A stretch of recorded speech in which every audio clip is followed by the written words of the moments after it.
The alarm clock screamed at 5 in the morning, just like it had every day for the past 2 years. Tom rolled out of bed, his feet hitting the cold wooden floor of the farmhouse. Outside, the Montana sky was still dark with just a hint of purple. On the horizon, he could hear the cattle moving around in the distance, and he knew they'd be waiting for their morning feed. Down the hallway, he could hear his 8-year-old daughter Katie tossing and turning in her bed. She'd been having trouble sleeping again. The nightmares had started coming back last week, and Tom didn't know what to do about them. Every time he tried to talk to her about it, she just shut down and walked away. Tom splashed cold water on his face and looked at himself in the bathroom mirror. The man staring back at him looked tired, really tired. There were lines around his eyes that hadn't been there before, and his brown hair was getting gray at the temples. He was only 34, but some days he felt like he was 50. The coffee maker gurgled to life as he stumbled into the kitchen. This old house felt too big and too quiet most of the time. His wife, Rachel, had filled it with laughter and music. She was always humming while she cooked, always talking about her plans for the garden, always making the place feel alive. Now it just felt empty. Tom poured his coffee and walked out to the front porch. The ranch stretched out in front of him, rolling hills covered with grass that was starting to turn brown as winter approached. He owned 3,000 acres and ran about 200 head of cattle. It was good land and the business was doing okay, but managing it all by himself was getting harder every year. "Dad, I can't find my backpack." Katie's voice came from inside the house, high-pitched and frustrated. Tom sighed and went back inside. He found Katie standing in the middle of her room, still in her pajamas, with clothes scattered everywhere. Her long blonde hair was tangled from sleep, and she had that stubborn look on her face that meant she was about to have a meltdown. "It's probably in the kitchen where you left it yesterday," Tom said, trying to keep his voice calm. "No, it's not." "I already looked there." Katie crossed her arms and glared at him. "And I hate these clothes. Why can't I have pretty dresses like the other girls at school?" Tom rubbed his forehead. They'd had this conversation before. "You have dresses, Katie. They're hanging right there in your closet. Those are ugly dresses." Megan's mom takes her shopping every weekend and buys her new clothes. "Why don't you ever take me shopping?" "We went shopping last month, remember? You picked out those jeans and that sweater you're wearing right now." Katie kicked at a toy on the floor. "That was forever ago. And anyway, Megan's house has pretty curtains and flowers in the garden, and her mom makes cookies every day after school. Our house is boring and empty, and you never make anything good for dinner." Tom felt that familiar knot in his stomach. This was happening more and more lately. Katie would compare their life to other families, and nothing he did seemed to be enough. He tried his best, but he wasn't a mother. He couldn't be both parents, no matter how hard he tried. "Come on, kiddo, let's get you ready for school. We'll find your backpack and grab some breakfast." They found the backpack in the living room, buried under a pile of unfolded laundry.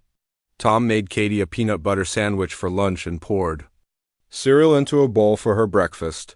She ate quietly, but he could tell she was still upset.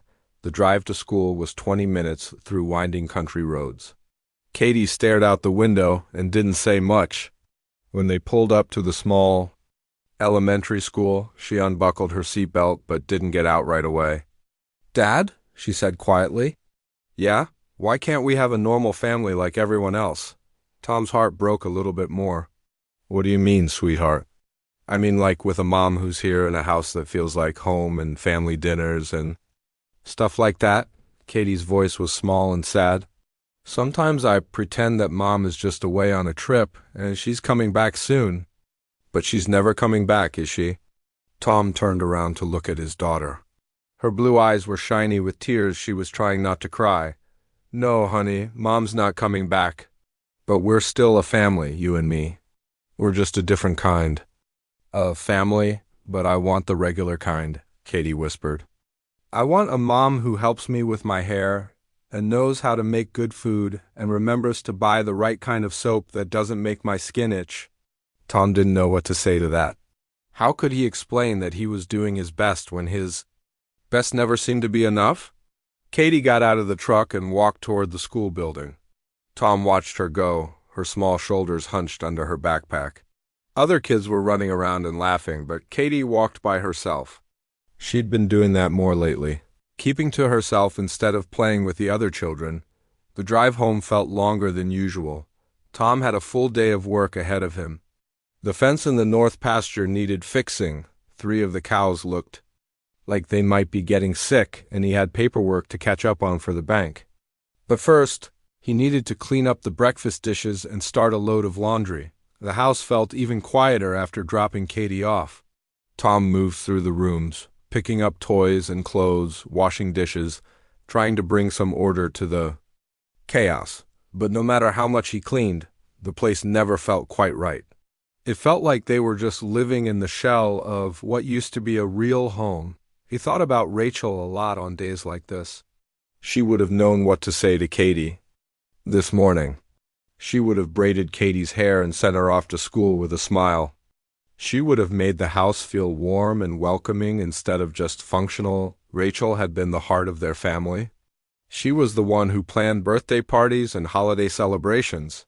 She remembered when Katie needed new shoes, and when the school pictures were being taken, she knew which foods Katie liked and which ones made her gag. She could calm Katie down when she was upset and make her laugh when she was sad. Tom had thought he was a pretty good dad when Rachel was alive. But now he realized how much he'd relied on her for all the details that made a house feel like a home. He could keep Katie fed and clothed and safe, but he couldn't fill the empty spaces that Rachel had left behind. As he worked outside that day, fixing fence posts and checking on the cattle, Tom found himself wondering if this was how it was always going to be. Would Katie always feel like something was missing? Would she grow up thinking their family wasn't good enough because it was different from what her friends had? The thought scared him more than he wanted to admit. He loved his daughter more than anything in the world, but love wasn't always enough. Sometimes kids needed things that one parent just couldn't provide, no matter how hard they tried. Meanwhile, about 50 miles away, another family was facing their own impossible situation. The old blue Honda made a terrible grinding sound and then just stopped. Maya pressed the gas pedal, but nothing happened. The engine was completely dead. She pulled over to the side of the country road and put her head on the steering wheel. "Mommy, why did we stop?" asked Lucy from the back seat. The 6-year-old was buckled into her booster seat, clutching a worn, stuffed rabbit that had seen better days. "The car is just taking a little break, sweetie," Maya said, trying to keep her voice calm. She didn't want Lucy to know how scared she was. They were in the middle of nowhere, with no money for a tow truck and no family to call for help. Maya looked around. They were on a quiet road surrounded by rolling hills and pastures. In the distance, she could see a farmhouse and some buildings that looked like they belonged to a ranch. It was their only option. "Come on, Lucy, we need to walk up to that house and ask for help." Lucy unbuckled herself and climbed out of the car. She was wearing a pink dress that was getting too small for her and sneakers that had holes in the toes. Maya grabbed their small bag of belongings from the trunk. Everything they owned fit in one backpack and a grocery bag. The walk to the farmhouse took about 10 minutes. Lucy held Maya's hand and chattered about the cows they could see in the fields. She seemed excited by the adventure, but Maya's stomach was in knots. She hated having to ask strangers for help, but they didn't have any other choice. Tom was in the barn when he heard voices outside. He looked through the door and saw a young woman walking up his driveway with a little girl. The woman looked nervous, and she kept looking back toward the road, where he could see a car parked on the shoulder. He wiped his hands on his jeans and walked outside to meet them. The woman was probably in her early 30s, with dark hair pulled back in a ponytail. She was pretty, but she looked tired and worried. The little girl had the same dark hair and big brown eyes. "Excuse me," the woman said when she saw him. "I'm really sorry to bother you, but our car broke down on the road. I was wondering if you might have a phone I could use to call for help." "Of course," Tom said. "I'm Tom, by the way. This is my ranch. I'm Maya, and this is my daughter Lucy. Thank you so much. I really appreciate this." Tom noticed that Maya seemed embarrassed about having to ask for help. He also noticed that both she and Lucy looked like they hadn't had a good meal in a while. Lucy was holding tight to her mother's hand and looking around with wide eyes. Why? Don't you come inside and use the phone? And Lucy, would you like a glass of milk and some cookies? My daughter Katie loves cookies. Lucy looked up at her mother hopefully. Maya hesitated for a moment, then nodded. That would be very nice, thank you. The farmhouse was warm and cozy inside. Tom led them to the kitchen and poured Lucy a glass of milk. He found some cookies in a jar on the counter and put them on a plate. Where's your daughter? Lucy asked, taking a small bite of cookie. She's at school right now, Tom said. She'd be home in a couple of hours. I bet she'd love to meet you. Maya used the phone to call for a tow truck, but the news wasn't good. The nearest mechanic was 40 miles away, and they were booked up for the rest of the week. Even if they could fix her car, Maya knew she probably couldn't afford the repair. Everything okay? Tom asked when he saw the worried look on Maya's face. The mechanic can't look at it until next week, Maya said quietly. And even then ... She trailed off. Not wanting to admit that she didn't have money for repairs, Tom looked at Maya and Lucy sitting at his kitchen table. The little girl was eating cookies and swinging her legs, but Maya looked like she was about to cry. Something about the situation reminded him of how he felt when Rachel first got sick and he didn't know how to help her. Tell you what, Tom said, why don't I take a look at your car? I'm pretty good with engines. Maybe it's something simple I can fix. Maya's eyes lit up with hope. Really? I mean, I don't want to impose. It's no trouble at all. Lucy, do you want to come help? Me look at the car? Lucy nodded eagerly. She finished her milk and took her mother's hand. They walked back down to the road where the Honda was sitting. Tom popped the hood and looked at the engine. It didn't take long to figure out what was wrong. Looks like your alternator gave out, he said. That's why the car just died on you. Is that expensive to fix? Maya asked, though she already knew the answer from the look on Tom's face. Well, the part itself costs about $200 plus labor ... Maya's heart sank. She had exactly $37 in her wallet, and that was supposed to last them until she could find another job. She'd been working as a waitress at a diner in the next town, but they'd cut her hours last week, and she couldn't afford the gas to keep driving back and forth. Mommy, why do you look sad? Lucy asked, tugging on Maya's sleeve. I'm not sad, sweetheart. Just thinking, but Tom could see that Maya was more than sad. She looked desperate. He'd seen that look before, when he was struggling after Rachel died and didn't know how he was going to manage everything by himself. Listen, Tom said. I've got an alternator in my workshop that might fit your car. It came off an old truck I used to have. Why don't I see if I can get it working? Won't cost you anything. Maya stared at him. You would do that? But you don't even know us. Tom shrugged. Sometimes people need help. That's just how it is. They walked back to the ranch, so Tom could get his tools. While he worked on the car, Maya and Lucy sat on the front steps of the farmhouse. Lucy was fascinated by the chickens that were pecking around in the yard. Look, Mommy, that one is trying to catch a bug. Maya smiled at her daughter's excitement. Lucy had been through so much in the past few months, but she still found joy in simple things like watching chickens. Maya wished she could give her daughter a stable home and a normal childhood. But right now they were just trying to survive one day at a time. It took Tom about an hour to get the alternator working and installed in Maya's car. When he turned the key, the engine started right up. I can't believe it, Maya said, tears in her eyes. Thank you so much. How much do I owe you? You don't owe me anything, Tom said. Just glad I could help. Just then, the school bus pulled up at the end of the driveway. Katie jumped off and ran toward the house, her backpack bouncing behind her. She stopped when she saw the strangers standing with her dad. Katie, come meet Maya and Lucy, Tom called out. Katie walked over shyly. She was curious about the little girl who was about her age. Hi, Lucy said with a bright smile.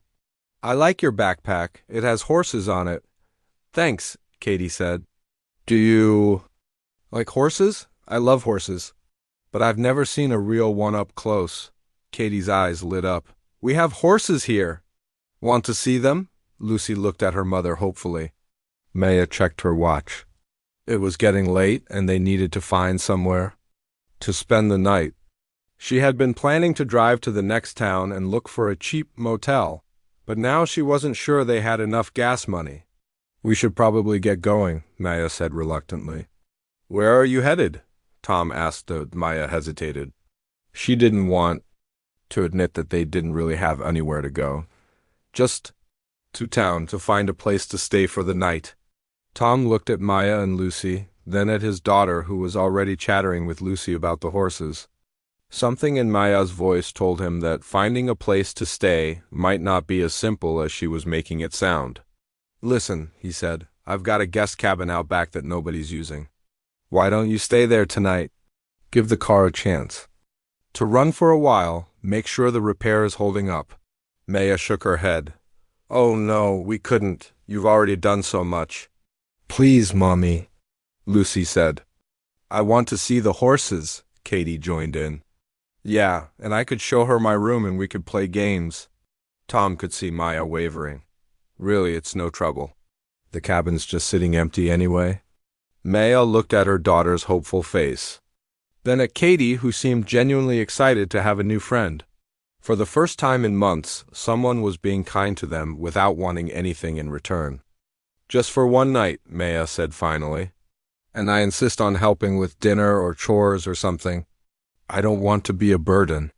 Deal, Tom said with a smile as they walked toward the guest cabin. Neither Tom nor Maya realized that this one night would change all their lives forever. The guest cabin was small but cozy, with a tiny kitchen, a living area, and one bedroom with 2 single beds. Maya looked around and felt tears welling up in her eyes. It was the first real roof they'd had over their heads in 3 weeks. This is perfect, she said to Tom. Really, I can't thank you enough. The sheets are clean and there's some basic stuff in the kitchen, Tom said. If you need anything else, just holler. That first night, Lucy fell asleep quickly in one of the small beds. Maya sat by the window, looking out at the ranch. She could see lights on in the main house, and she wondered what Tom and Katie were doing. Probably having dinner together, like a normal family. Maya had been on her own with Lucy for 8 months. Now, her husband David had left them with nothing but debt and broken promises. One day he was there, talking about finding a better job and getting their lives back on track.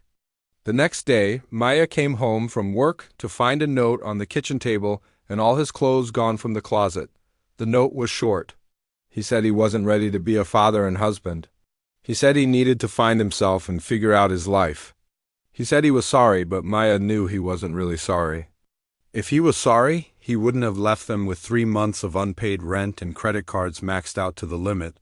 Maya had tried to keep their apartment, working double shifts at the restaurant and picking up cleaning jobs on weekends. But it wasn't enough. The landlord gave them an eviction notice, and Maya had to make the hardest decision of her life. She packed everything that would fit in their old Honda and left everything else behind. They'd been living in the car for almost a month, staying in different parking lots and trying to find safe places to sleep. Maya had been looking for work, but most places wanted an address and references. It was hard to explain that she was homeless without people looking at her like she was a failure. The next morning, Maya woke up early and walked over to the main house. She could smell coffee and hear voices coming from the kitchen. She knocked softly on the back door. Tom opened it, already dressed for the day. Morning, how did you sleep? Great, thank you. Listen, I meant what I said about helping out. What can I do around here? Tom looked surprised.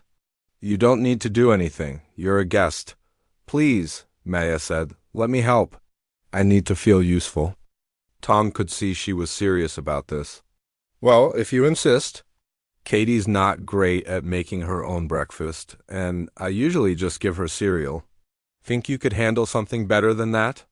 Maya smiled. I think I can manage. She walked into the kitchen and found Katie sitting at the table, still in her pajamas, picking at a bowl of cereal that looked soggy and unappetizing. Good morning, Katie, Maya said. Mind if I make you some real breakfast? Katie looked up with interest. What kind of real breakfast? Maya looked through the refrigerator and cabinets. Tom had the basics, but it was clear he didn't do much cooking. She found eggs, bread, and some cheese that wasn't too old. How about scrambled eggs and toast? Maya asked. Can you make them fluffy like the ones at IHOP? Katie asked hopefully. I can try. While Maya cooked, Katie chattered about school and her friends. Lucy appeared in the doorway, still wearing the clothes she'd slept in. Mommy, something smells. Really good. Maya's making us real breakfast, Katie announced. Not just cereal. Lucy climbed onto a chair next to Katie, and the two girls started talking like they'd been friends forever.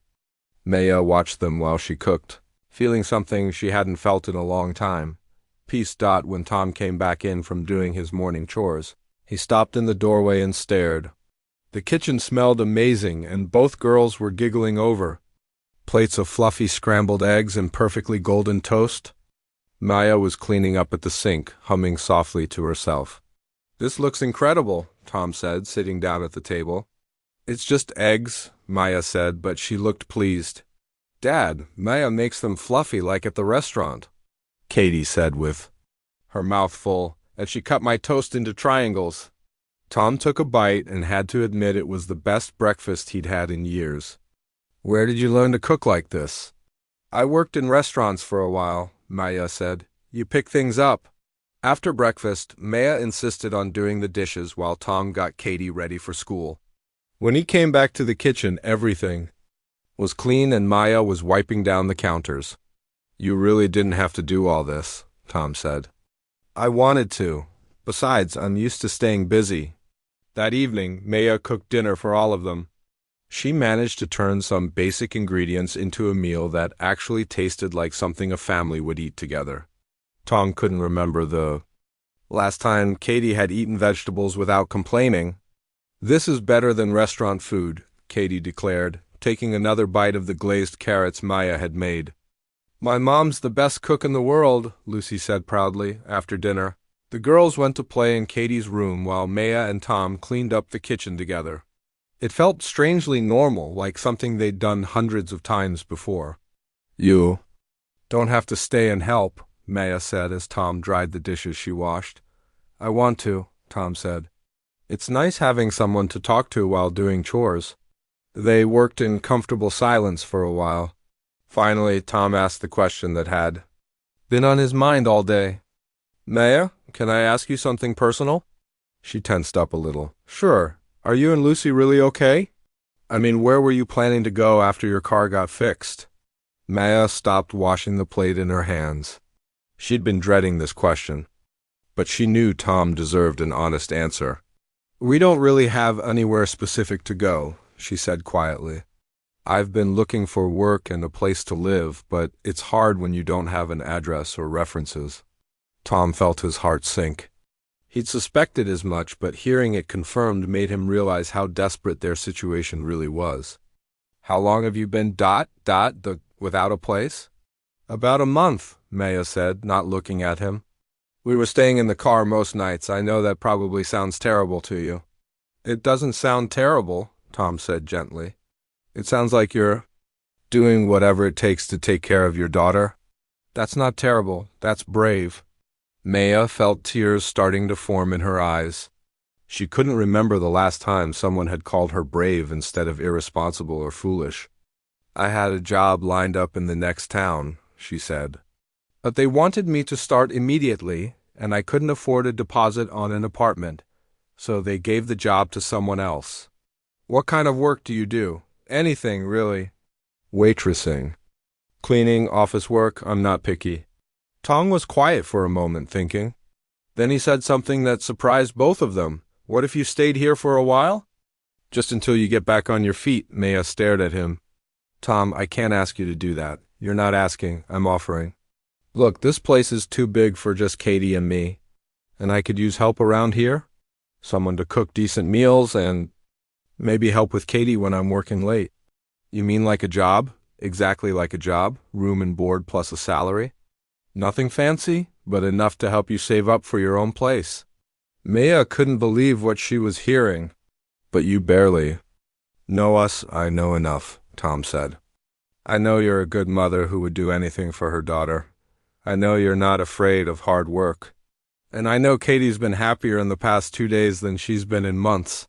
From upstairs, they could hear the girls laughing about something. The sound made both adults smile. Are you sure about this? Maya asked. I mean, really sure? Tom nodded. I think it could work out well for everyone.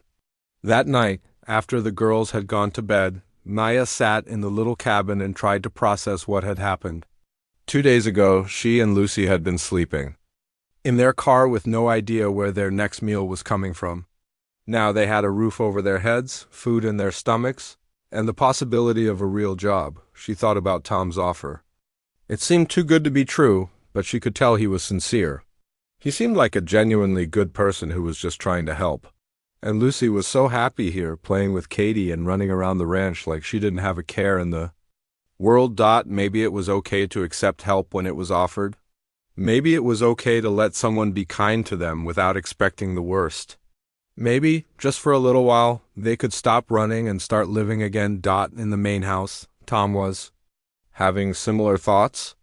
Having Maya and Lucy around had changed everything.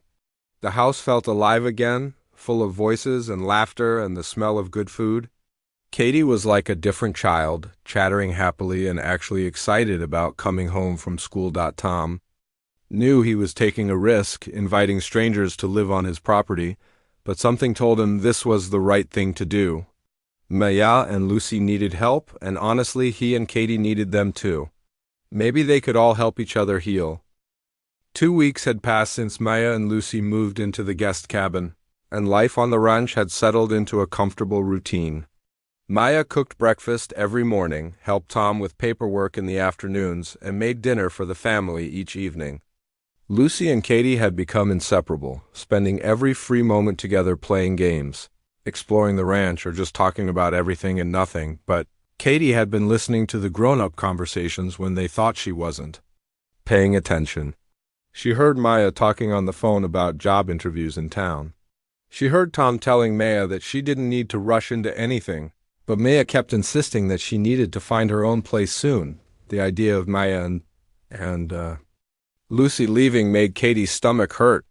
She couldn't remember being this happy since before her mom died. Maya braided her hair in the mornings and helped her pick out clothes that matched. She made lunches that the other kids at school were jealous of. She listened when Katie talked about her problems and always knew the right thing to say. Most importantly, Maya made their house feel like a home again. There was always music playing in the kitchen, always something good cooking on the stove, always someone to talk to when Katie got home from school. The house didn't feel empty and sad anymore.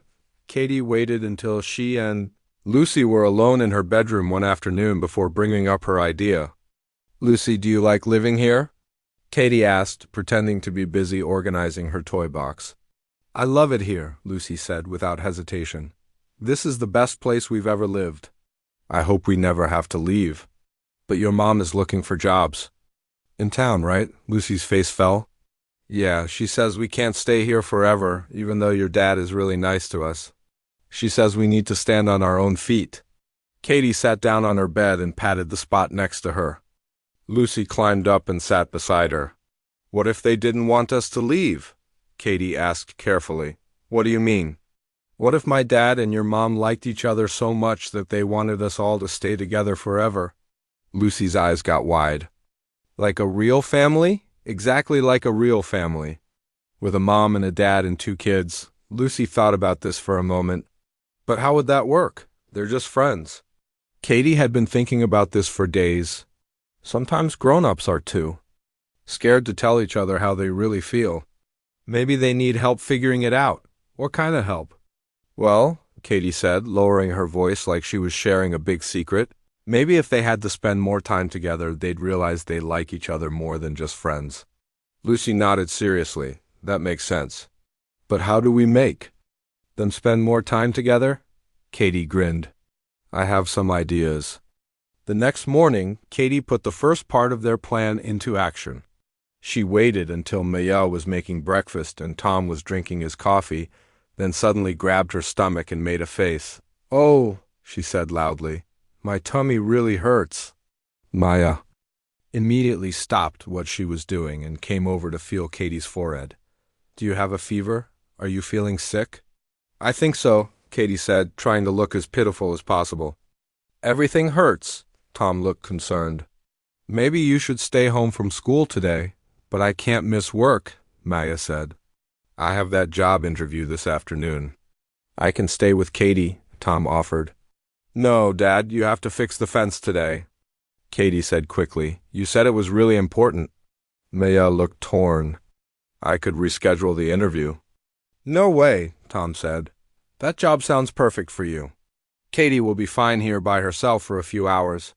I don't want to be alone, Katie said in a small voice. What if I get sicker? Lucy, who had been watching from the doorway, jumped in.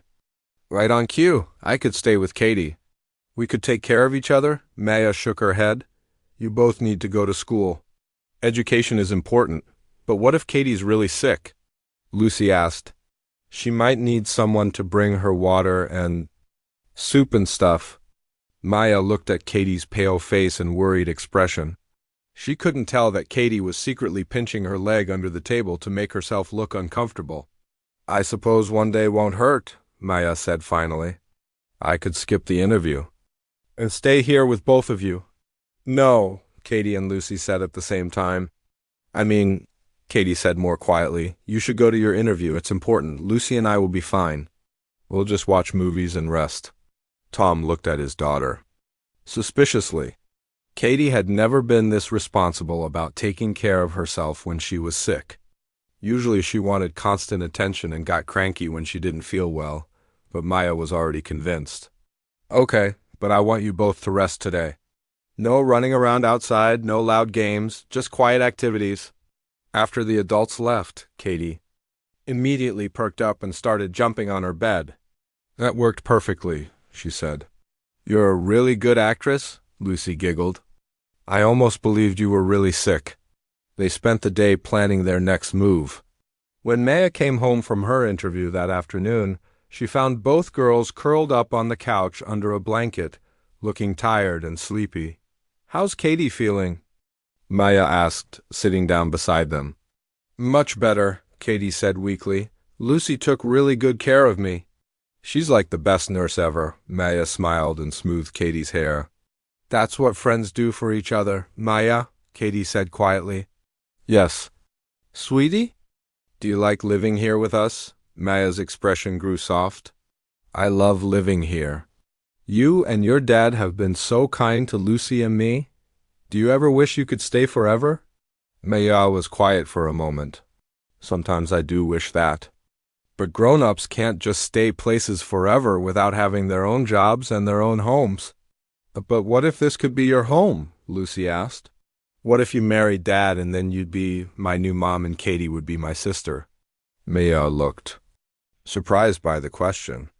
Lucy, honey, it doesn't work that way. Your dad and I are just friends helping each other out. But don't you think he's nice? Katie pressed. And handsome? And don't you like cooking for him and talking to him?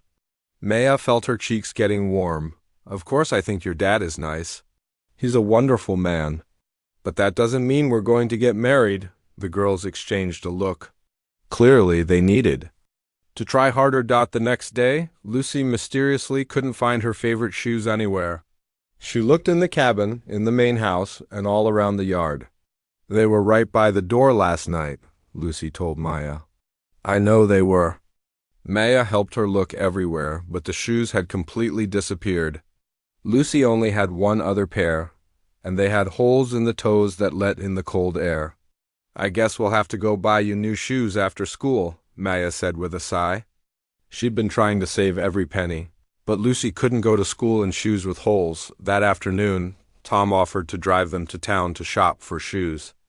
The girls rode in the back seat of his truck, whispering and giggling about something at the store. Tom and Maya found themselves working together to help Lucy try on different shoes. Tom would hold up a pair and ask Maya what she thought, or Maya would find a style she liked and ask Tom if he thought they looked comfortable. These are perfect, Maya said when Lucy tried on a pair of sturdy sneakers. They'll last a long time and they're good for running around the ranch. I like the pink ones better, Lucy said, pointing to a more expensive pair with sparkles. The practical ones are better, Tom agreed with Maya. You can get dirty in these without worrying about ruining them. Maya smiled at him gratefully. Exactly. Thank you for understanding. We're on the same team here, Tom said. And something about the way he said it made Maya's heart skip a little beat. While the adults were talking, Katie whispered to Lucy, "See? They agree on everything. They're perfect for each other." The shopping trip took longer than expected, so Tom suggested they all have dinner at a family restaurant in town. Sitting across from each other in a booth, sharing a meal and laughing at the girls' silly jokes, they looked exactly like a family. Other people in the restaurant probably assumed they were married, Maya realized. The thought should have made her uncomfortable, but instead it made her feel warm and happy. On the drive home, both girls fell asleep in the back seat. Tom and Maya talked quietly about ranch business and Katie's progress in school. The conversation was easy and comfortable, like they'd been having these discussions for years. "Thank you for today," Maya said as they pulled into the ranch driveway. "You didn't have to pay for Lucy's shoes." "I wanted to," Tom said. "She's a good kid." "You're doing a great job raising her." "Sometimes I worry I'm not enough," Maya admitted. "She needs stability and security, and I feel like I'm just making it up as I go along." "We're all making it up as we go along," Tom said gently. "But what matters is that she knows she's loved, and she definitely knows that." When they got inside, Tom carried Katie to her room while Maya tucked Lucy into bed in the cabin. Both girls pretended to be asleep, but they were actually listening to every word. Later that night, Lucy whispered to Katie through the window between the cabin and the main house. "I think it's working," Lucy said softly. "I think so too," Katie whispered back. "Did you see how they looked at each other at dinner? And how your dad paid for my shoes without even thinking about it?" "That's because he's starting to think of you and your mama's family," Katie said confidently. "The girls didn't know that Tom and Maya were both lying awake that night, thinking about the same thing." The weather forecast had been calling for snow all week, but nobody expected it to hit as hard as it did. Maya woke up on Friday morning to find the world outside completely white. Snow was falling so thick she couldn't see the barn from the cabin window. She wrapped a blanket around herself and walked to the main house, her feet crunching through snow that was already ankle deep. When she knocked on the kitchen door, Tom opened it immediately. "Morning," he said, but his face looked worried. "Have you seen the weather report?" "No, what's it saying?" Tom poured her a cup of coffee and turned on the radio. The announcer's voice filled the kitchen with warnings about blizzard conditions, road closures, and power outages. "Schools are closed today," Tom said. "And they're saying this storm could last for 3 days." Maya looked out the window at the swirling snow. "3 days? We've got plenty of food and the generator's working fine," Tom said quickly, seeing the concerned look on her face. "We'll be okay. Actually, it might be kind of nice to be snowed in together." The girls were thrilled when they found out school was canceled. Katie and Lucy spent the morning building a snowman in the yard, their laughter echoing across the ranch despite the howling wind. Maya and Tom worked together to make sure the animals had enough food and water to last through the storm by afternoon. The snow was piling up against the windows, and the wind was rattling the house. The power flickered a few times but stayed on. Maya made hot chocolate for everyone, and they settled into the living room to play board games and watch movies.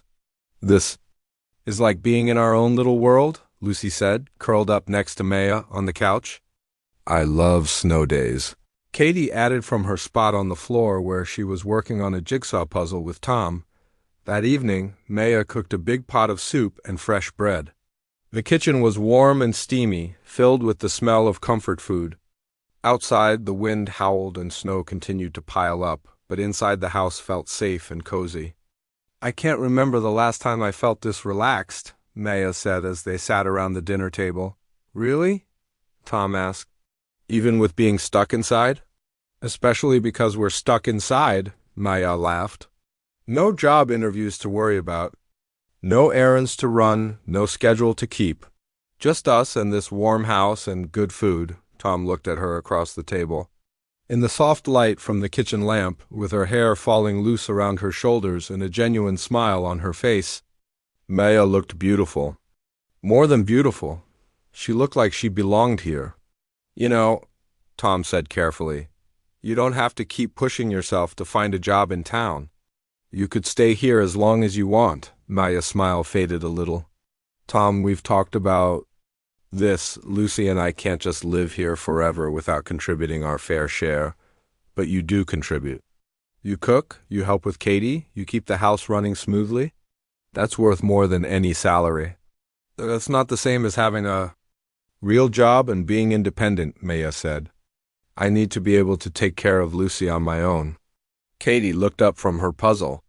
But why do you have to take care of her on your own? We're all family now. The adults went quiet. Maya felt her heart skip a beat at Katie's innocent words. But she forced herself to stay practical. We're not family, sweetie, Maya said gently. We're friends who are helping each other. But Lucy and I will need to move on eventually and build our own life. But I don't want you to move on, Katie said, her voice getting louder. I want you to stay here forever. I want you to be my mom. Maya felt tears starting to form in her eyes. Katie, honey, ... My real mom is never coming back, Katie continued, standing up from the floor. And you make everything better. You make Dad smile again, and you help me with my hair, and you cook good food, and you listen when I'm sad. You're already like my mom. Tom reached for his daughter. Katie, that's not fair to Maya. She has her own life to think about. But Katie pulled away from him. It's not fair that everyone always leaves. First Mom died, and now Maya's going to leave too, and Lucy's going to leave, and we'll be all alone again. Tears were streaming down Katie's face now.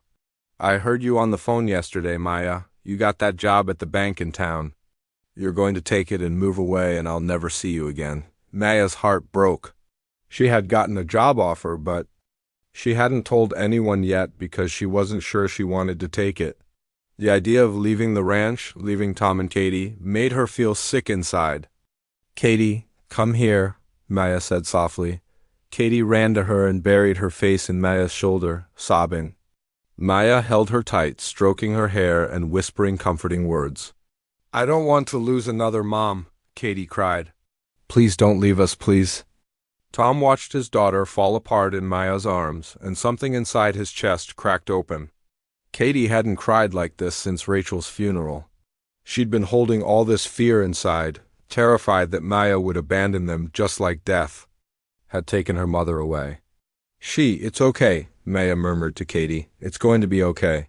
But you're leaving, Katie sobbed. Everyone always leaves. Maya looked over Katie's head at Tom. His face was full of pain and confusion. Lucy had started crying too, scared by all the emotion in the room. Listen to me, Katie, Maya said, pulling back so she could look the little girl in the eyes. I'm not your mother, and I can't replace the mom you lost. But that doesn't mean I don't care about you. I care about you so much.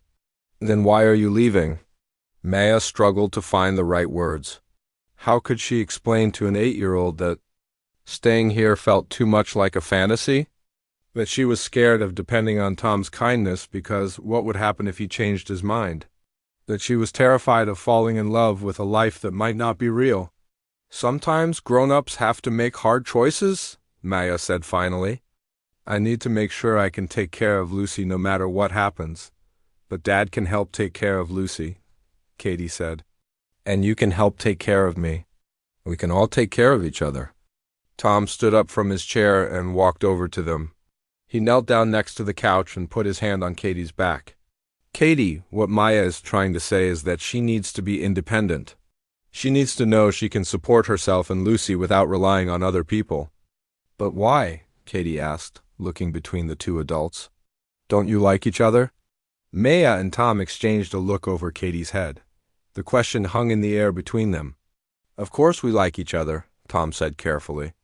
But liking someone and building a life together are two different things.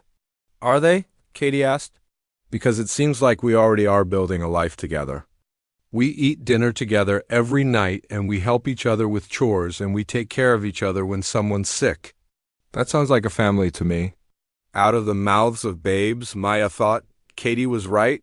They had been living like a family for weeks now.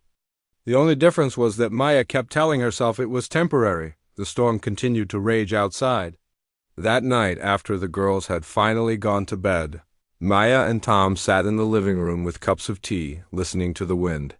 "I'm sorry about what Katie said earlier," Tom began. "She shouldn't have put you on the spot like that." "She's just scared," Maya said. "She's lost so much already."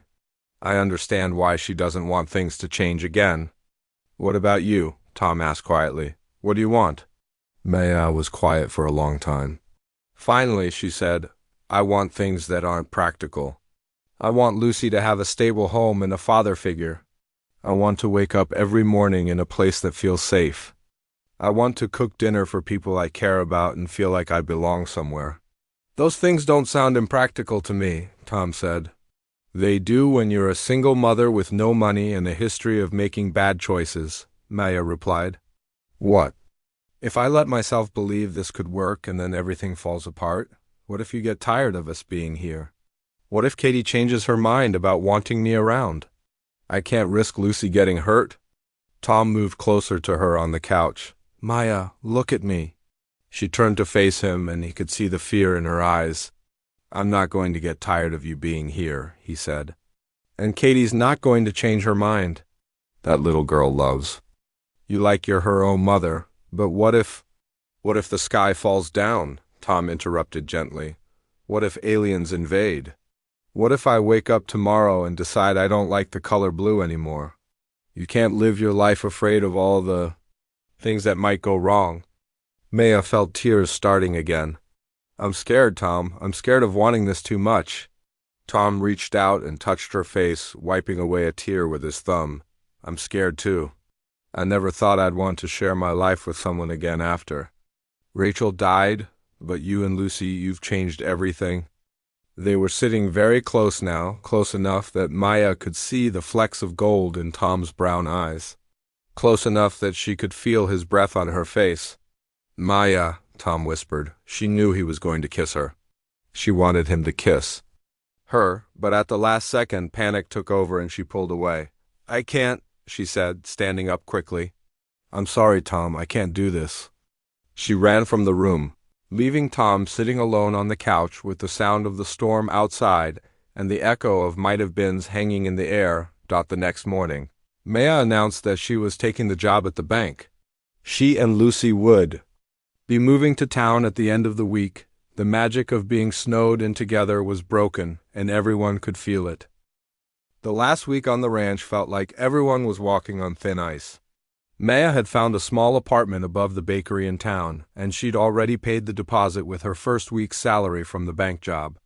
Every day she packed a few more of their belongings into boxes, getting ready for the move on Saturday morning. Katie watched the packing with growing desperation. She'd stopped talking to Maya entirely after the announcement, giving her only cold stares and one-word answers when asked direct questions. At dinner each night, she picked at her food and refused to join in any conversation. Tom tried to act normal, but Maya could see the sadness in his eyes. They were polite to each other, careful not to be alone in the same room for too long. The easy friendship they'd built over the past month had disappeared, replaced by awkward small talk and avoided glances. Lucy didn't understand why everyone was suddenly so quiet and sad. She kept asking Maya why they had to leave when they were so happy at the ranch. "We talked about this, sweetheart," Maya would say. "We need our own place. You'll like the apartment in town. It's right above a bakery, so it always smells like fresh bread." But Lucy wasn't convinced. "I don't want to smell bread. I want to smell horses and hay and the cookies Katie and I baked together." Friday night arrived too quickly. Maya had finished packing everything except what they'd need for their last night. She made dinner as usual, but the kitchen felt different. It didn't feel like home anymore. It felt like she was just a visitor getting ready to leave. Katie didn't come to dinner at all. Tom called for her several times before going upstairs to check her room. "She's not there," he said when he came back down. Her backpack's gone too. Maya felt her stomach drop. Where could she have gone? They searched the house and the barn, calling Katie's name. Tom checked all her favorite hiding spots while Maya looked around the cabin and the areas where the girls liked to play. As the sun started to set, panic began to set in. "I'm calling the sheriff," Tom said, reaching for his phone. "Wait," Lucy said in a small voice. "I think I know where she is." Both adults turned to look at her. Lucy was sitting on the kitchen counter, swinging her legs nervously. "Where, honey?" Maya asked gently. "She's probably at the old oak tree by the pond. That's where we go when we want to be alone and think about things." Tom grabbed his jacket. "I'll go look." "I'm coming with you," Maya said. They found Katie exactly where Lucy had predicted. She was sitting under the big oak tree with her backpack beside her, throwing rocks into the pond. Even from a distance, they could see she'd been crying. "Katie?" Tom called out softly as they approached. Katie didn't look up. "Go away, sweetheart. It's getting dark. You need to come home." "This isn't my home anymore," Katie said bitterly. "Maya's leaving, so nothing's the same. Everything's ruined." Tom sat down on the ground next to his daughter. Maya hung back a little, not sure if Katie would want her there. "Katie, just because Maya and Lucy are moving doesn't mean everything's ruined." "Yes, it does." Katie finally looked up at her father, and her face was streaked with tears. "You were happy when they were here? You smiled all the time, and you laughed at Maya's jokes, and you didn't look sad anymore. Now you're going to be sad again, and I'm going to be alone again, and everything's going to go back to being awful." Tom felt his heart break. "I'm never going to leave you alone, Katie. You know that, right?" "But you're going to be lonely," Katie said. "And when you're lonely, you get quiet and you don't want to play games or watch movies or do fun stuff. You just work all the time and forget to eat dinner and go to bed too late." Maya stepped closer, unable to stay silent. "Katie, your dad loves you more than anything in the world. He's going to take good care of you." Katie stood up and faced Maya, anger flashing in her eyes. "If you really cared about us, you wouldn't leave. You'd stay here and be part of our family." "It's not that simple," Maya said, trying to keep her voice calm. "Yes, it is that simple," Katie shouted. "You love Dad, and he loves you, and Lucy and I love each other, and we're all happy together. The only reason you're leaving is because you're scared." Maya stared at Katie, shocked by the little girl's bluntness. "I heard you and Dad talking that night during the storm," Katie continued. "You said you were scared of wanting this too much. But being scared is a stupid reason to ruin everyone's life." "Katie, that's enough," Tom said firmly. "No, it's not enough." Katie's voice was getting higher and more desperate. "Maya, don't you remember what you told me when I was scared about starting third grade? You said being brave doesn't mean you're not scared. It means you do the right thing even when you are scared." Maya felt tears starting in her eyes. She did remember saying that to Katie on her first day of school. "So why can't you be brave now?" Katie asked. "Why can't you do the right thing and stay here with us?" "Because I don't know if it's the right thing," Maya said quietly. "What if it doesn't work out? What if your dad changes his mind about wanting us here?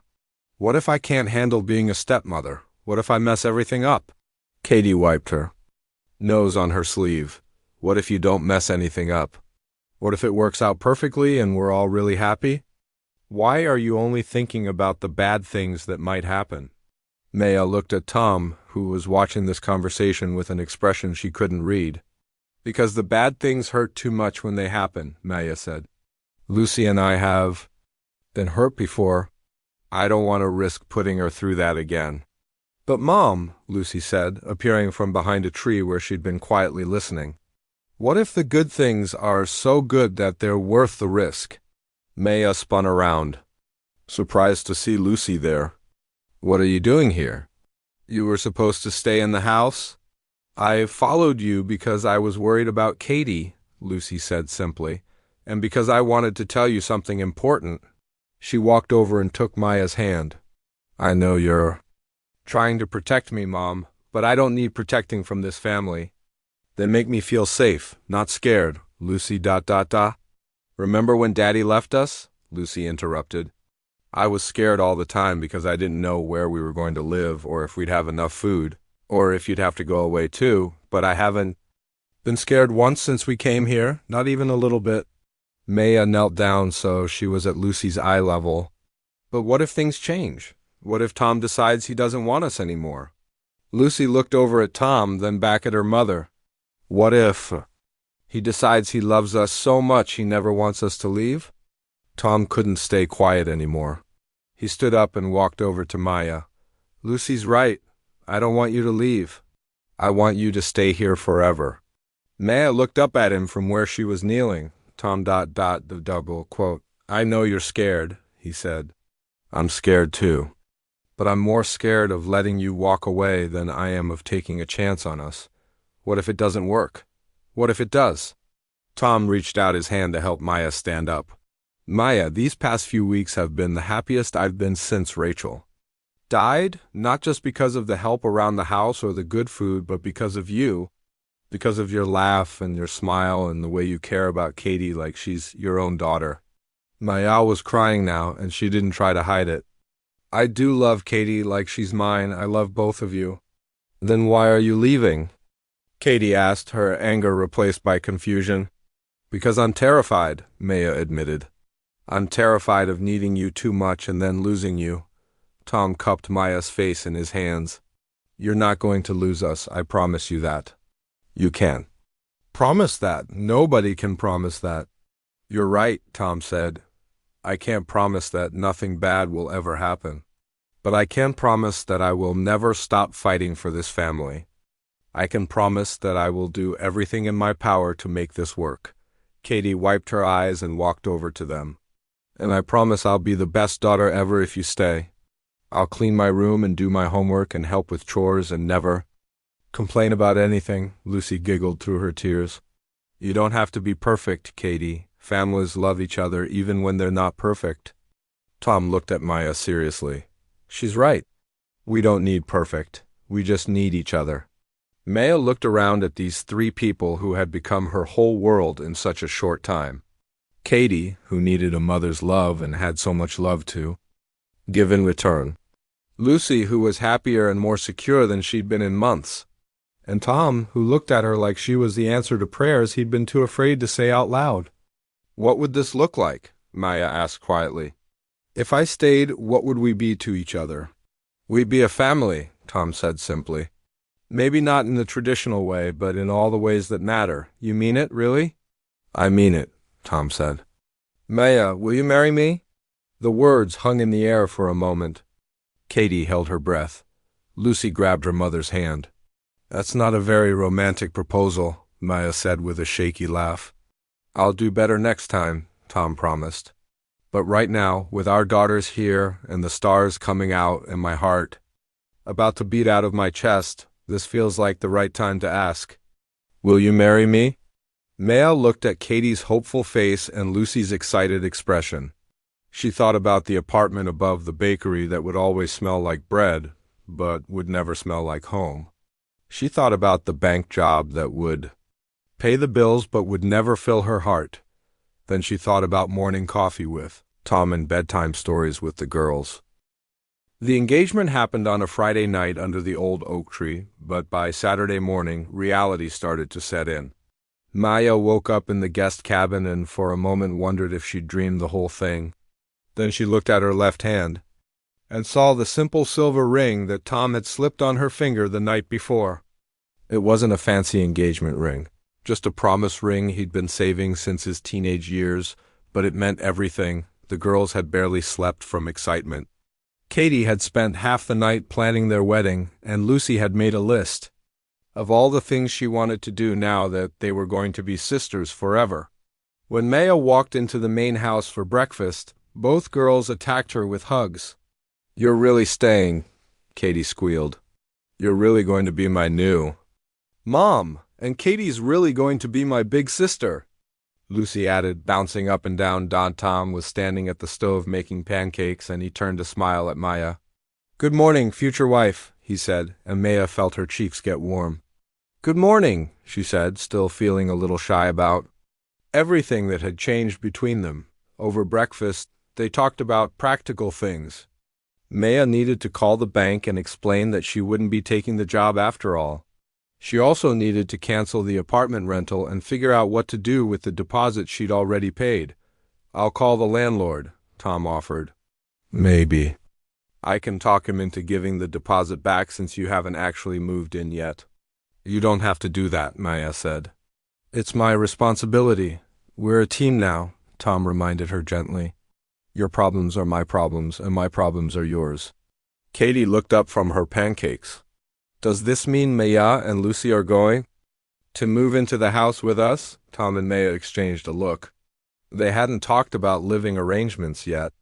"Well," Maya said carefully, "I suppose we could stay in the cabin for now, until we figure out the best way to arrange things." "But that's silly," Katie said. "The house is big enough for all of us. Lucy could share my room, and you and Dad could share Dad's room." Maya felt her face turn bright red. "Katie, that's something your dad and I need to discuss privately." Tom cleared his throat. "Actually, Katie makes a good point about the living situation. Not necessarily about the room arrangements," he added quickly, seeing Maya's expression, "but about all of us being under one roof." "I don't want to rush into anything," Maya said. "Maybe we should take things slow." Lucy piped up from her seat. "But Mom, we've already been living here for a month. How much slower can we take it?" The adults laughed, and some of the tension broke. "Tell you what," Tom said. "Why don't we focus on one thing at a time? First, let's call the bank and the landlord. Then we can talk about wedding plans and living arrangements and all the other details." The phone calls went better than expected. Maya's new boss at the bank was disappointed, but understanding when she explained that her family situation had changed. The landlord was grumpy about the short notice, but agreed to return half the deposit since Maya hadn't actually moved in. After lunch, Tom suggested they all drive into town to pick up a few things they'd need for the upcoming week. But really, he wanted to take Maya to the jewelry store to look at proper engagement rings. "I want you to have something beautiful," he told her as they walked down Main Street while the girls looked in shop windows. "Something that shows the world you're taken. The ring you gave me is perfect," Maya said, looking down at the simple silver band. "It has meaning, but it's not really an engagement ring. It's just something I've had sitting in a drawer for years." Maya stopped walking and turned to face him. "Tom, that ring belonged to your grandmother, didn't it?" Tom looked surprised. "How did you know that?" "Katie told me about it once when we were talking about family history. She said it was the only thing you had left of your grandmother, and that you were saving it for something special." Tom nodded. "My grandmother raised me after my parents died. That ring was her wedding ring." "Then it's the most meaningful ring you could have given me," Maya said firmly. "I don't need diamonds or fancy settings. I need something that connects me to your family history, something that makes this real." Tom took her hand and kissed her knuckles right above the ring. "You're amazing, you know that?" They walked into the jewelry store anyway, just to look around. The girls pressed their noses against the glass cases, pointing out rings they thought were pretty. But Maya kept looking down at her simple silver band and feeling like it was exactly right. "Can we look at wedding rings instead?" Maya asked the clerk. "Simple ones that would go with this engagement ring?" They spent an hour looking at different options. Katie had very strong opinions about what would look best, and Lucy kept finding rings with colorful stones that she thought were prettier than plain gold bands. Finally, Maya found a thin gold band that nestled perfectly against Tom's grandmother's ring. Tom picked out a matching men's band, and suddenly the whole thing felt real in a way it hadn't before. "When do you want to have the wedding?" Tom asked as they walked back to the truck. "I don't know," Maya said. "When do you want to have it? Tomorrow?" Tom suggested with a grin. Katie gasped. "Tomorrow? But we need time to plan. We need flowers and a dress and music and food and decorations. And invitations," Lucy added. "We have to invite all our friends." Maya laughed. "Maybe tomorrow is a little too soon. What about next month?" Tom asked. "That would give us time to plan something nice, but not so much time that we overthink everything." Next month sounds perfect, Maya agreed. They spent the drive home talking about wedding details. The girls had big ideas about fancy decorations and multiple bridesmaids, but Maya and Tom preferred something simple and small. What if we had the ceremony right here on the ranch? Tom suggested, under the oak tree by the pond where I proposed. That's perfect, Maya said. It's already special to us. Can we have dancing? Katie asked. I want to wear a fancy dress. And dance with everyone? Of course we can have dancing, Tom said. We'll set up a dance floor in the barn. And can we have a big cake? Lucy asked. The biggest cake you've ever seen, Maya promised, that evening after the girls had gone to bed. Tom and Maya sat on the front porch talking about their future. They talked about practical things like finances and household responsibilities, but they also talked about dreams and hopes. I want to adopt Lucy officially, Tom said. If that's okay with you. I want her to have my name and know that she's really my daughter. Maya felt tears in her eyes. She would love that. She's never had a real father figure before. And I was thinking maybe Katie could take your last name as her middle name, Tom continued. So she'd be Katie Maya Morrison instead of just Katie Morrison. That way she'd carry a part of you with her always. You've really thought about this, haven't you? Maya asked. I've thought about it every day since you got here, Tom admitted. I kept telling myself not to get too attached, but it was too late from the very beginning. When did you know? Maya asked. When did you know you wanted this to be permanent? Tom was quiet for a moment, thinking. Remember that first morning, when I came into the kitchen and you were making breakfast for Katie? She was laughing at something you'd said, and you were humming while you cooked, and the whole house felt alive again. That's when I knew. For me, it was when you fixed my car, Maya said. Not because of the car itself, but because you didn't ask questions or make me feel ashamed about needing help. You just saw that we needed something and you fixed it. That's when I knew you were a good man. And when did you know you loved me? Tom asked quietly. Maya smiled. When Katie had that nightmare about her mom 2 weeks ago, and you stayed up all night with her, reading stories and making hot chocolate and just being there until she felt safe again. Watching you be such a good father made me fall in love. With you? They sat in comfortable silence for a while, holding hands and looking out at the ranch that would soon officially be home to all of them. Are you scared? Tom asked. Terrified, Maya admitted. But it's a good kind of scared. Like the scared you feel before something wonderful happens. I'm scared too, Tom said. But I'm more excited than scared. I can't wait to wake up every morning knowing you're going to be there. I can't wait to watch Katie and Lucy grow up as sisters. I can't wait to build a real family with you. Maya leaned over and kissed him softly. I love you, Tom Morrison. I love you too, Maya, he said. Soon to be Maya Morrison. Inside the house, 2 little girls were pressed against Katie's bedroom window, watching their parents on the porch and grinning at each other. They're really going to get married, Katie whispered.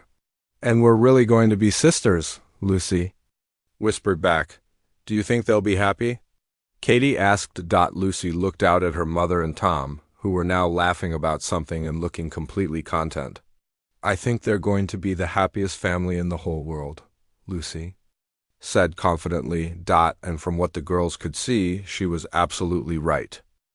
6 months later, Maya Morrison stood in the kitchen of the farmhouse, watching through the window as her husband and daughters played in the yard. Tom was teaching Lucy how to throw a baseball while Katie cheered from the sidelines. The sound of their laughter drifted through the open window, mixing with the smell of the apple pie cooling on the counter. It was hard to believe how much their lives had changed since that snowy February day when Tom had proposed under the oak tree. The wedding had been perfect, just like they'd planned. Simple and small, with only a few close friends from town and the neighbors from nearby ranches. Katie had worn a yellow dress that made her look like sunshine, and Lucy had been the flower girl in a white dress with purple ribbons that matched the wildflowers they'd picked from the meadow. Maya had worn her mother's wedding dress, altered to fit perfectly. When Tom saw her walking down the makeshift aisle between the chairs they'd set up in the backyard, his eyes had filled with tears. Later, he told her she was the most beautiful bride he'd ever seen. The ceremony itself had been short but meaningful. The local pastor had talked about how families come together in unexpected ways, and how love grows not just between two people but among everyone who chooses to be part of the story. When Tom and Maya exchanged rings, Katie and Lucy had stood right beside them, officially becoming sisters in front of everyone who mattered. The best part of the whole day had been the dancing. They'd cleared out the barn and strung up lights, and everyone had danced until their feet hurt. Katie had insisted on a father-daughter dance with Tom, and then a mother-daughter dance with Maya. Lucy had danced with everyone, spinning around in her flower girl dress until she got dizzy and fell down giggling. Now, as Maya stirred the sauce for tonight's dinner, she thought about how natural it all felt. Moving from the guest cabin into the main house had been easier than anyone expected. Lucy and Katie shared the big bedroom upstairs, which they'd painted purple with white clouds on the ceiling. Maya and Tom had combined their belongings in the master bedroom, and somehow everything had just fit together, like puzzle pieces. The hardest part hadn't been the logistics of blending their families. It had been learning how to be a wife and mother when she'd been on her own for so long. Maya had to get used to making decisions with someone else, to having Tom worry about her when she was late coming home from errands, to sharing the responsibility of parenting instead of carrying it all herself. Tom had his own adjustments to make. After 2 years of being a single parent, he'd had to remember how to compromise and communicate about everything from what to have for dinner to how to discipline the girls when they misbehaved. But they'd figured it out together, one day at a time. The adoption paperwork for Lucy had gone through in April, right before the school year ended. Maya would never forget the look on Lucy's face when the judge officially declared that Tom was now her legal father. Lucy had thrown her arms around Tom's neck and whispered, "Now I really have a daddy forever." Katie had legally changed her middle name to Maya, just like Tom had suggested. She was now Katie Maya Morrison, and she introduced herself that way to everyone she met. As if the extra name made her twice as special, the girls had adapted to being sisters better than anyone could have hoped. Sure, they had their fights and disagreements, but they also had each other's backs in a way that made Maya's heart full. When Lucy had been nervous about starting first grade at a new school, Katie had walked her to her classroom every morning for the first 2 weeks. When Katie had gotten in trouble for talking back to her teacher, Lucy had made her a sorry card with crayons and glitter. Maya heard the screen door slam and turned to see all 3 of her family members trooping into the kitchen, grass stains on their clothes and smiles on their faces. "Something smells amazing in here," Tom said, kissing Maya's cheek as he passed by the stove. "Apple pie for dessert," Maya said, "and chicken and dumplings for dinner." "My favorite," Lucy announced, climbing onto one of the kitchen stools. "Everything Maya cooks is your favorite," Katie pointed out, but she was grinning as she said it. "That's because Maya's the best cook in the world," Lucy said loyally. Maya smiled as she listened to the girls chatter about their baseball practice session. This was her favorite time of day, when everyone came together in the kitchen and shared stories about what had happened while they were apart. It reminded her of the family dinners she'd dreamed about when she was a little girl before her own parents had divorced and everything had fallen apart. "How was your day in town?" Tom asked, washing his hands at the sink. "Good. I stopped by the school to talk to Mrs. Peterson about the fall carnival. She asked if we'd be willing to help with the organizing committee." "Both of us?" Tom asked. "Both of us. Apparently word has gotten around that we're good at working together." Tom laughed. "I wonder where they got that idea." The truth was, Maya and Tom had become known in their small community as the couple who could handle any project. They'd organized the church fundraiser for the new playground equipment, coordinated the neighborhood cleanup after the spring floods, and somehow managed to host Thanksgiving dinner for 12 people in their first year of marriage. "Can we help with the carnival too?" Katie asked. "I have lots of good ideas for games, and I could help make decorations," Lucy added. "We'll see," Maya said, which was mom speak for probably yes, but let's not commit to anything right now. After dinner, they settled into their evening routine. The girls did their homework at the kitchen table while Maya cleaned up and Tom worked on ranch paperwork. Then they all moved to the living room for an hour of family time before baths and bedtime. Tonight, Katie wanted to work on a puzzle while Lucy practiced reading aloud from her new chapter book. Tom helped with the puzzle while Maya listened to Lucy sound out the difficult words. "I love this book," Lucy said when she finished the chapter. "It's about a girl who finds a lost puppy and gets to keep it." "Speaking of puppies," Tom said carefully, "I've been thinking maybe it's time we got a dog for the ranch." Both girls looked up with instant excitement. "Really?" Katie gasped. "A real dog that would be ours? A puppy?" Lucy asked hopefully. "Maybe not a puppy," Maya said quickly. "Puppies are a lot of work, but maybe a young dog from the animal shelter in town." Tom nodded. "I was thinking the same thing. A dog that's already house-trained and past the chewing everything in sight stage." The girls immediately started planning what kind of dog they wanted, what they would name it, and where it would sleep. Maya and Tom exchanged amused looks over their heads. "We'll go look this weekend," Tom promised. "But no guarantees we'll find the right dog right away. Sometimes it takes time to find the perfect match."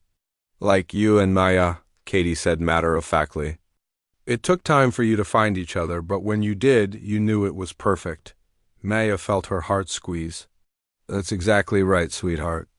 Later, after the girls were tucked into bed and the house was quiet, Maya and Tom sat on the front porch swing, sharing a cup of tea and talking about their day.